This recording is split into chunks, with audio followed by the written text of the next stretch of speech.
আজি আন্তঃৰাষ্ট্ৰীয় নাৰী দিৱস।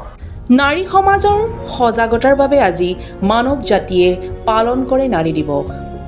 এই সুন্দৰ দিনটোতে আজি আমি আপোনালোকক এনে এগৰাকী নাৰীৰ সৈতে চিনাকি কৰাই দিব খুজিছোঁ, যিয়ে সাংসাৰিক প্ৰত্যাহ্বান নেওচি শৰীৰ চৰ্চাৰ জৰিয়তে জিলিকি উঠিবলৈ সক্ষম হৈছে। তেওঁৰ শৰীৰ চৰ্চাৰ শিক্ষাৰে উপকৃত হৈছে বহুজন। তেওঁৰ নাম হৈছে ৰুচি ভৰদ্বাজ বৰা। দুটাকৈ সন্তানৰ লগতে এখন ঘৰ চম্ভালি এগৰাকী উচ্চ পদস্থ আৰক্ষী বিষয়াৰ পত্নী হৈও তেওঁ নিজকে বিলীন কৰিছে শৰীৰ চৰ্চাৰ মাজত। শৰীৰ চৰ্চাৰ মাজেৰে খ্যাতি লাভ কৰিছে তেওঁ। সাধাৰণতে সাংসাৰিক দায়িত্বত ব্যস্ত এগৰাকী মহিলাই নিজৰ শৰীৰৰ প্ৰতি সজাগ হ'বলৈ সময় নাপায়। কিন্তু এইগৰাকী নাৰীয়ে কেৱল নিজকে সুস্থ সবল ৰখাই নহয়, আন বহুগৰাকী নাৰীৰ বাবে হৈ পৰিছে দিক প্ৰদৰ্শক। আহক আমি চিনাকি হওঁ আৰু লগতে জানো তেওঁ এই যাত্ৰাৰ বিষয়ে।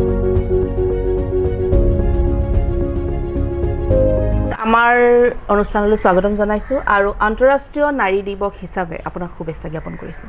थैंक यू, धन्यवाद। आपको भी happy women's day to all the women out there. या আপোনাৰ যি এই যাত্ৰা ফিটনেছৰ ওপৰত আৰম্ভণি কেনেকুৱা হ'ল, কেনেকৈ কৰিলে আৰম্ভণি? পৰ্ণা, ইট জাষ্ট ষ্টাৰ্টেড মানে মই অসমত আহিলোঁ 2008। उसके बाद দুটা ছোৱালী হ'ল আৰু ছোৱালী মানে বাচ্চা হোৱাৰ পিছত কেনেকুৱা হৈ যায় মানে ৱেইট লছ तो हमेशा ही एक एजेंडा था। मैंने सदाय मैंने এনেকুৱা লাগিছিল कि वेट बढ़ रहा है तो खाना पीना कंट्रोल करने की कोशिश में रहते थे।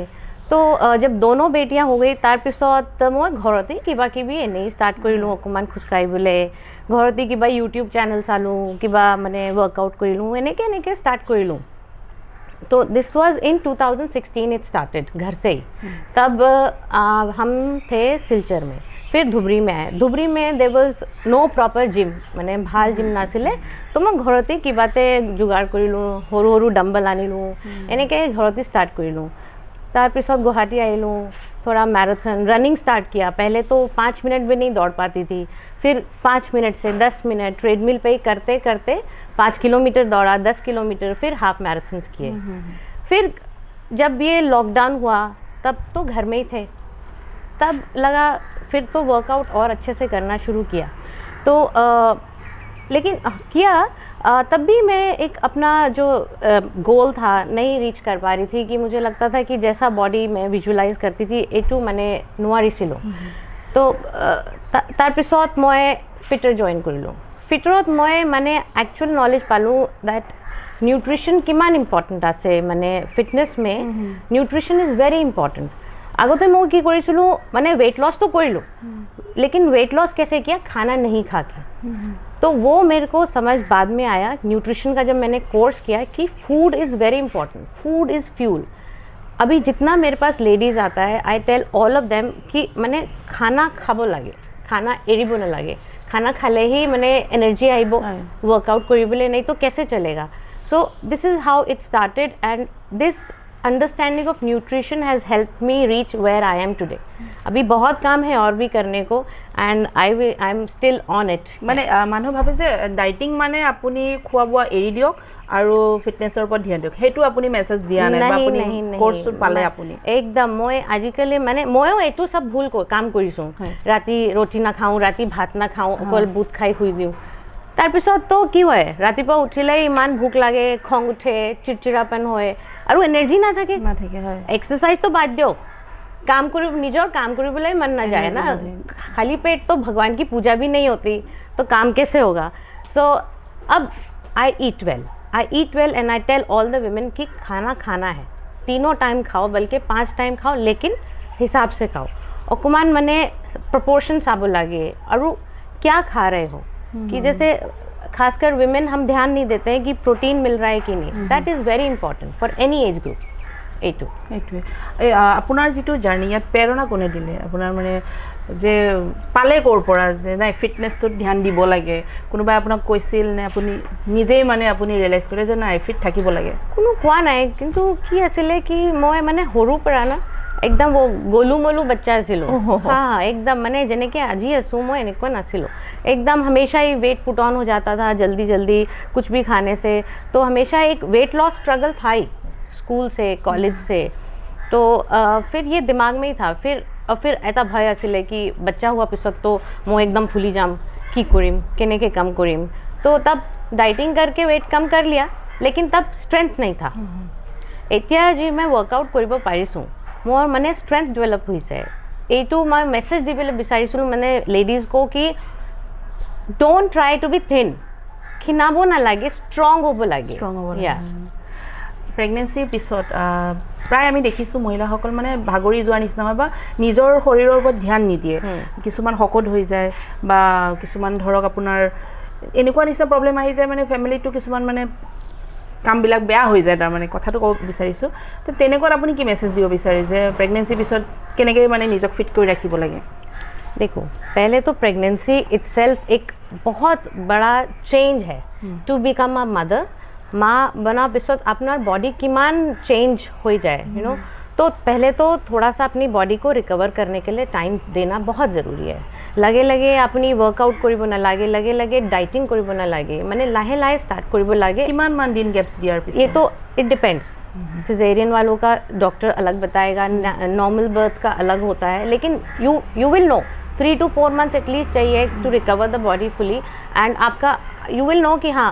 Now you are okay to work out लेकिन वर्कआउट अगर हैवी नहीं भी करना ज़रूरी है और हाँ एक बात और बताना चाहती हूँ कि workout is not always a heavy workout वो खाली मैंने आधा घंटा खुशकारिले हो ये टू भी वर्कआउट ऐसे तो it depends from person to person कि कितने दिन में मैंने किमान दिन लगी वो अपना बॉडी रिकवर हो बोले to start working out so खाना और साथ में कुछ फिजिकल एक्टिविटी चाहे वो आधे घंटे का वॉक हो उससे भी शुरू कर सकते हैं लेडीज़ आफ्टर गिविंग बर्थ আজিকালি কি হৈছে যে প্ৰায় লেডিবিলাকৰ মানে মহিলাবিলাকৰ তল পেটটো ওলাই যায় বা পেটটো ওলাই যায় মোৰো আছে নাই বাৰু এইটো ফিটে আছে আপুনি তো কেনেকুৱাকৈ নিজক ফিট ৰাখিবৰ কাৰণে কেনেকুৱা কি এক্সাৰচাইজ কৰিব কেনেকুৱা খোৱাত ধ্যান দিব লাগিব কি কি কৰিলে মানে কণ্ট্ৰল থাকিব পেট देखिए मोस्ट ऑफ द लेडीज़ जो मोर मैंने पहले आहे मैंने फॉर फिटनेस वो यही कहते हैं कि पेट कम करना तो मैं उनको पहली बात यही बोलती हूँ कि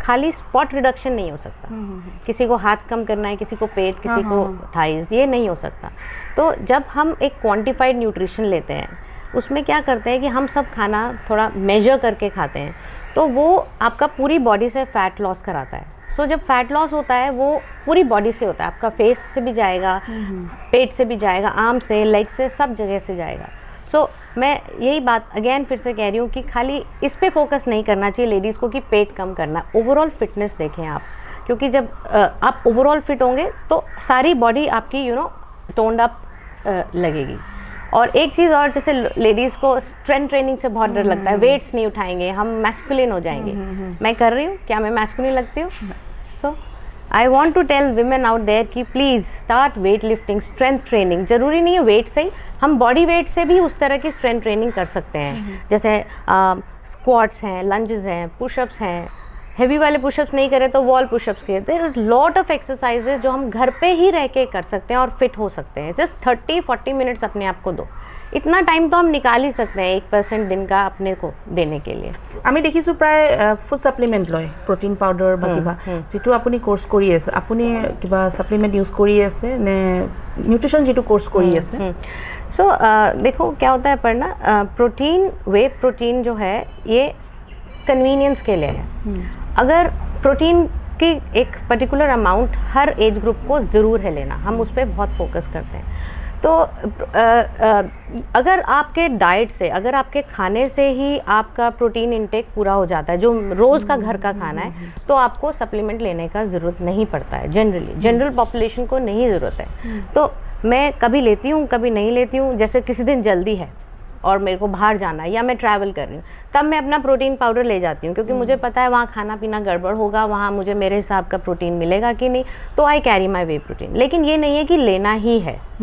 so it's and it is very healthy. Way protein is healthy because वो मिल्क का एक प्रोडक्ट है। लोग सोचते हैं कि शायद वो कुछ अलग तरह का स्टेरॉइड जैसा चीज़ समझते हैं, विच इज़ नॉट। स्टेरॉइड अलग है, this is the milk product. This बल्कि आई हैव रेड समवेयर कि इवन न्यू बॉर्न बेबीज़ के फॉर्मूला ड्रिंक में भी वे प्रोटीन रहता है। सो इससे सेफ क्या हो सकता है? এতিয়া আমি বহুত সুধিলোঁ আপোনাৰ প্ৰফেশ্যনেল লাইফৰ কথা, এতিয়া অকণমান আমি আপোনাৰ পাৰ্চনেল লাইফত আহিব বিচাৰিছোঁ। আপোনাৰ যিহেতু লাভ মেৰেজ, তো কেনেকৈ হ'ল এই লাভ মেৰেজ? তাত অলপ কিবা খট্টা মিঠা কিবা আছে নিশ্চয়, আমাৰ লগত অলপ যদি শ্বেয়াৰ কৰিব পাৰে। So Digonto was my classmates hostel mate। ये लोग एक हॉस्टल में रहते थे, तो there I saw him once, तो कभी इंट्रोडक्शन नहीं हुआ था। But then there was something about him I liked, and the fun part is, briefly I'll tell you, is that I proposed him। And Digonto being Digonto, very sensible, practical guy, he spoke to me, अरे ऐसे कैसे होगा, मैं असम से हूँ, तुम्हारे parents तो नहीं मानेंगे, कितना कुछ है, इंसर्जेंसी है, तुम्हें पता भी नहीं है, कभी असम गई हो? He asked me. मैं कहा नहीं गई हूँ, but I know where it is, so and we can work it out. So he said कि ठीक है, let's be friends, and friends होते होते हियर वी आर वाइफ। या আপোনালোকৰ মানে বিবাহ কিমান বছৰ হ'ল? It will be 16 years। 16 বছৰ হৈ গ'ল। 16 বছৰ কিবা এনেকুৱা নিচিনা হৈছে যে তিতা কেঁহা কিছুমান আহি গৈছে, ধৰক মানে এই আৰু কিছুমান ফান টাইম, আপুনি কিছুমান কথা শ্বেয়াৰ কৰিব বিচাৰে নেকি, যে মানে যায় মই বিচৰা কামটো তেওঁ নাই বিচৰা, বা তেওঁ বিচৰা কামটো মই নাই বিচৰা, সেনেকুৱা নিচিনা? জাষ্ট অলপ পাৰ্চনেল হৈ গৈছোঁ আমি। No, that's okay। See, Digonto and me are very two different personalities। I am very outgoing, very impulsive। उससे ही पता चल रहा है that I was the one who proposed। I was the one who proposed him, which I am not saying it is एक हफ्ता में ही मैंने I proposed him, which I'll say it's not very advisable to do। It was I'm not saying that is a thing to be proud of, because that is आदमी को पहले जानना चाहिए, उसके बाद ही सोच के करना चाहिए। So and Digonto being he's very settled, calm, poised, हर चीज़ बहुत सोच समझ के करते हैं। So I can say that हम लोग अलग हैं, डिफरेंट हैं, but we are more like friends to each other. अभी 16 साल हो जाएंगे शादी को, बट मैंने इनको लगाना है कि हस्बैंड वाइफ मिसना ना लगे। We feel like friends, we feel like partners, and एक दूसरे का सपोर्ट सिस्टम है हम। We can do without each other. আপুনি দিল্লীৰ আৰু ছাৰ হ'ল অসমৰ, যেতিয়া মানে বিবাহৰ যেতিয়া হেৰি হৈছিল, তেতিয়া অলপমান কিবা আহিছিল নেকি ডিফিকাল্টি? মানে অকমান আহিছিলে, অকমান হেজিটেशन तो था ही, दोनों साइड से ही था। Even my father was like कि जब सुना असम से है, तब दिल्ली में तो लोग सोचते हैं अल्फ़ा है, इंसर्जेंसी है, मोर्स वाली ताट केने থাকিব কি কৰিব, तो এইটো ভয় আছিলে। আৰু দিগন্ত के साइड से भी था कि माँ देता एकदम सिंपल गाँव थके, সিহঁতে ভাবিলে कि दिल्ली ছোৱালী आई আমাৰ লগত কেনেকৈ এডজাষ্ট হ'ব।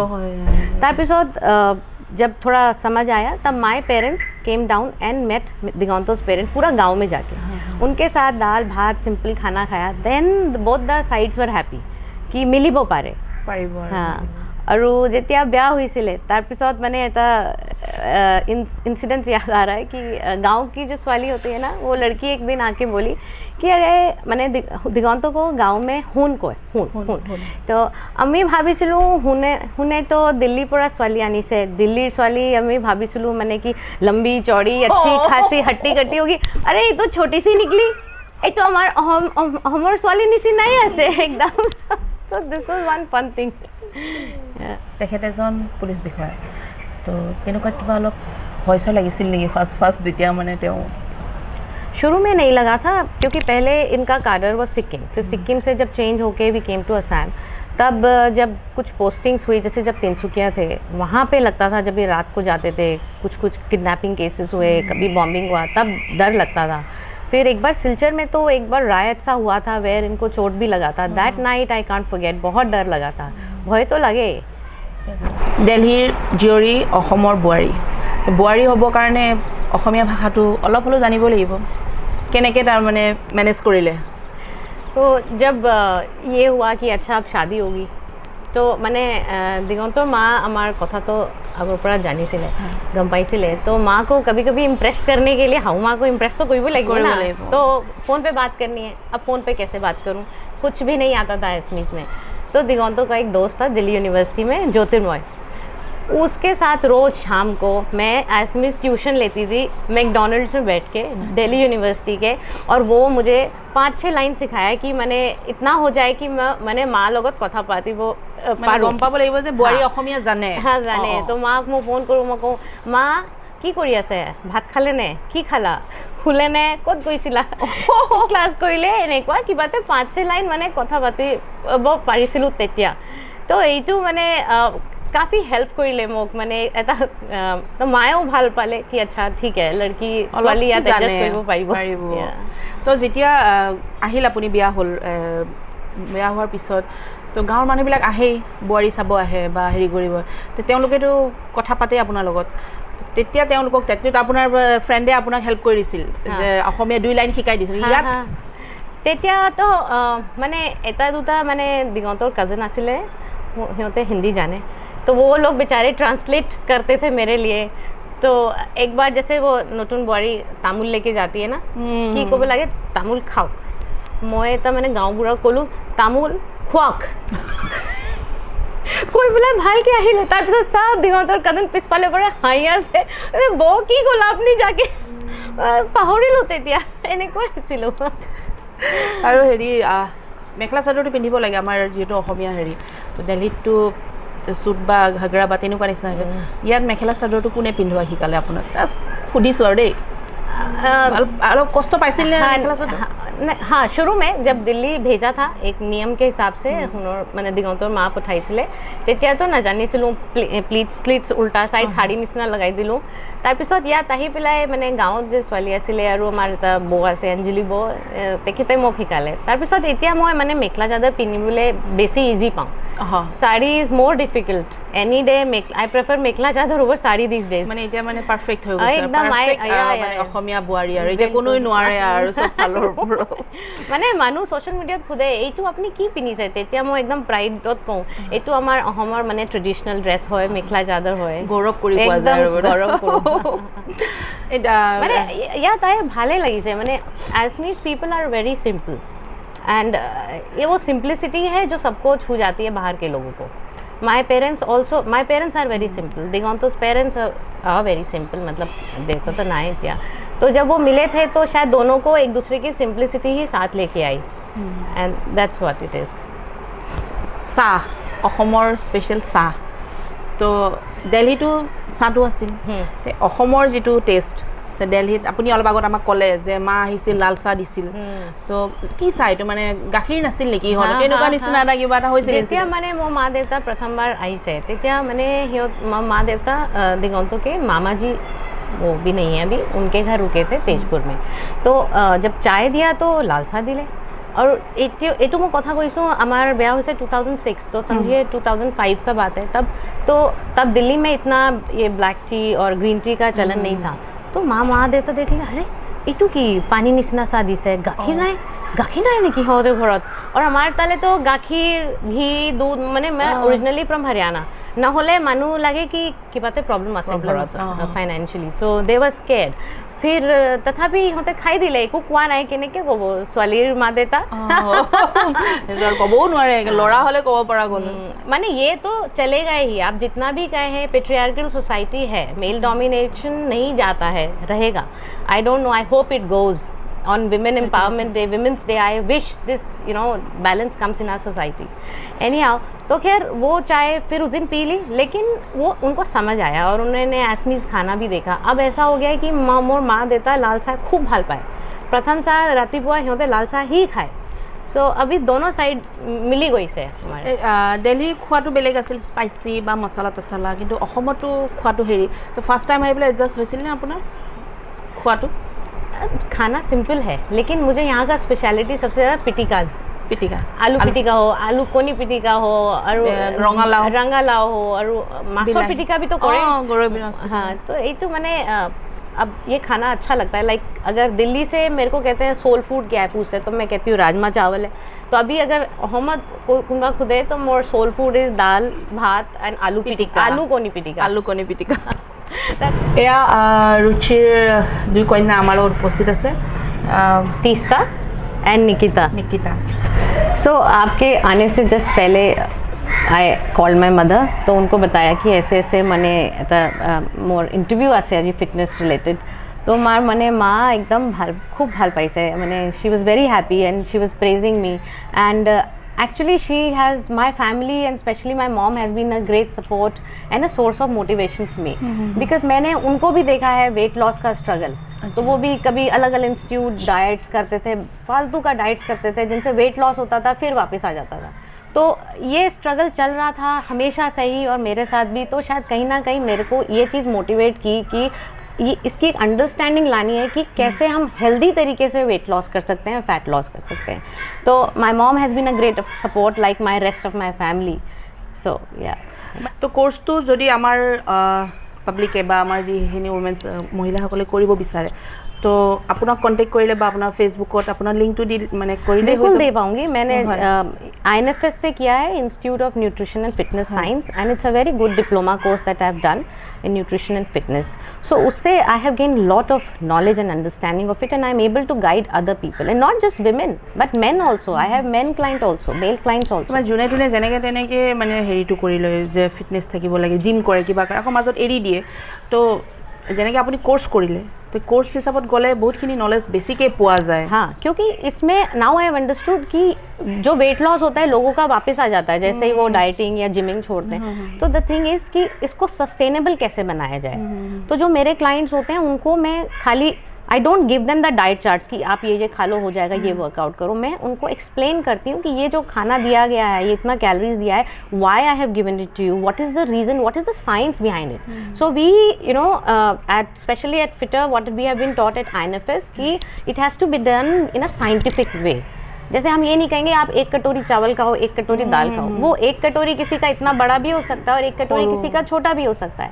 सो this is what I want to tell women out there कि अगर आप क्वांटिफाई करके मेजर करके कुछ दिन भी खा लेंगे तो आपको अंदाज़ा हो जाएगा, then you will not be neither over eating nor under eating. Over eating तो प्रॉब्लम है ही, ओवर ईटिंग करेंगे तो वेट अपने आप बढ़ेगा। अंडर ईटिंग करने से भी प्रॉब्लम है, आप वीक हो जाएंगे and then you will not have the strength to do anything. So both issues are solved if you are quantifying, measuring the food which people find difficult, but initial days में अगर करेंगे तो आपको result बहुत अच्छा आएगा। और जेहेतु इतना आमी अनुष्ठान शेष কৰিবলৈ ওলাইছোঁ, नारी अंतरराष्ट्रीय नारी दिवस हिसाब से रुचि की मेसेज দিব বিচাৰে আমাৰ দৰ্শকক? So I would just like to say कि ये जो this fitness is for me is not just for myself, I do it for my girls also and all the women out there कि because when I work out my girls are watching me। होता है science है और कल को ये भी it will be etched in the head कि हमें फिट होना है लेकिन भूखा रह के नहीं, खाना खाबो लगे, भात खाबो लगे, रोटी खाबो लगे, जी मन जाए खाओ लेकिन एक हिसाबत खाओ एंड सोच के कि हमारी डाइट वेल बैलेंस्ड है कि नहीं, ये सोचना है। तो अपने लिए करो, अपनी बेटियों के लिए करो। This is the message I want to give and be and aim at being stronger, not thin मरावा सा यू नो ढीला ढाला स्वाली मुख मैंने एकदम स्ट्रॉन्ग स्वाली लागे एकदम। यही कबले विचारिছোঁ। Happy women's day.